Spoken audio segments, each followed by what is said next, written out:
Sebenarnya sih gini ya, nggak ada cara untuk mengistiqomahkan kecuali dengan memaksakan diri. Kita ini masihlah orang-orang yang ibadah buat kita itu caranya adalah dengan memaksakan diri. Misalnya, pengen istiqomah tahajud. Gimana caranya? Ya bangun tahajud. Gimana kamu mau istiqomah tahajud jika bahkan bangunnya pun enggak gitu kan? Jadi harus mulai dulu gitu. Harus mulai dulu kamu kerjain, kemudian kamu paksain. Namun nih juga teman-teman, ada satu makaid syaiton. Saya pernah baca dari kitabnya Imam Ghazali kalau nggak salah. Imam Ghazali bilang, hati-hati sama tipu dayanya setan. Setan tuh seringkali membuat kita mengerjakan sesuatu dengan berlebihan untuk membuat kita merasa malas. Makanya saya suka curiga sama orang yang mendadak-dadak. Misalnya gitu ya, mendadak solehah, mendadak rajin ibadah, mendadak ahli dzikir, mendadak ustazah misalnya gitu ya, mendadak-dadak gitu, segala-galanya tiba-tiba langsung berubah drastis gitu. Karena itu tuh seringkali tuh caranya setan gitu. Termasuk pada diri saya, kita curigain kepada diri kita sendiri ya, bukan buat orang lain gitu. Curigainlah dirimu ketika kamu mendadak-dadak gitu. Karena hidayah itu nggak kayak begitu caranya gitu. Kadang-kadang setan itu bikin kita berlebihan mengerjakan sesuatu untuk membuat kita malas melanjutkan.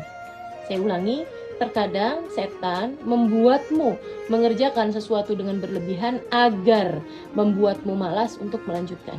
Jadi, daripada kamu misalnya sekali duha 8 rakaat atau bahkan lebih ya, sekali duha 8 rakaat gitu.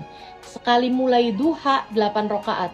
Yang akhirnya besok-besoknya setiap kali mau duha gitu kan, jadi ngerasanya aduh 8 rakaat nih, aduh 8 rakaat nih. Daripada begitu mendingan kamu setiap duha 2 rakaat aja. Nggak usah banyak-banyak tapi istiqomah.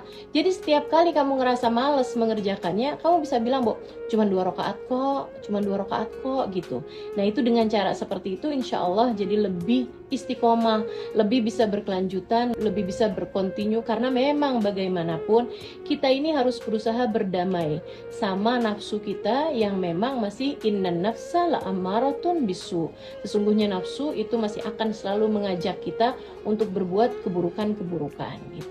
Termasuk dalam hal zikir misalnya. Kalau kamu bikinnya yang sepanjang perjalanan saya naik motor dari misalnya Jakarta ke Bekasi misalnya, atau dari Jakarta ke Banten misalnya gitu kan, sepanjang saya naik motor gitu saya harus selalu berzikir, kan kepanjangan gitu. Nanti akan malas. Kalaupun bisa sekali kamu mengerjakannya, nanti besok-besoknya jadi malas lagi gitu. Jadi yang harus kamu lakukan adalah berdamai, mana nih yang kamu sanggup. Misalnya 100 kali baca la ilaha illallah misalnya, itu kan sebentar gitu. Atau misalnya baca surat Al-Ikhlas, baca qul huwallahu ahad gitu kan ya, kamu bacanya dalam 10 kali misalnya, atau kamu pengen lebih banyak 40 kali misalnya. Itu sesuatu hal yang sangat mungkin buat kamu kerjakan. Jadi cobalah untuk memulai pekerjaan-pekerjaan baru, maksudnya pekerjaan zikir dan lain sebagainya yang kamu inginkan untuk kamu kerjakan, sholawat misalnya gitu, dalam jumlah yang tidak seberapa banyak sehingga kamu mudah untuk istiqomahnya. Misalnya, tiap bangun tidur sholawatan 10 kali. Saya sering sampaikan hal ini kepada siapapun bahwa kalau kamu bangun tidur, cobalah untuk mengawalinya dengan baca doa bangun tidur, kemudian baca sholawat 10 kali. Sholawatnya nggak usah yang panjang-panjang. Misalnya kita bangun tidur, alhamdulillahilladzi ahyana ba'da ma amatana wa ilaihi nusyur. Kemudian kita baca Allahumma shalli ala sayyidina Muhammad wa ala ali sayyidina Muhammad, Allahumma shalli ala sayyidina Muhammad wa ala ali sayyidina Muhammad, atau sallallahu ala Muhammad sallallahu alaihi wasallam misalnya gitu 10 kali aja. Nggak nyampe 1 menit saya rasa teman-teman. Dan itu akan lebih mudah untuk kamu kerjakan karena memang bukan sesuatu hal yang berat. Jadi kita punya hawa nafsu ini masih akan selalu mengajak kita keburukan-keburukan, maka cobalah cari jalan tengah gitu. Ya kayak semacam kamu cari win-win solution lah gitu kan. Dia nggak mau zikir sama sekali, kamu pengen dengan jiwa misalnya kayak baru belajar nih buat taubat, buat menempuh jalan kebaikan menuju Allah, kamu kepengen jadi ahli zikir gitu. Kamu cari aja jalan tengahnya gitu.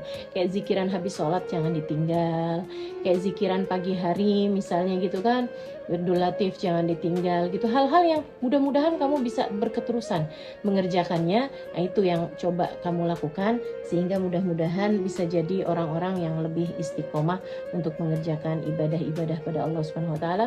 Intinya memang bagaimanapun ibadah kita harus dipaksakan.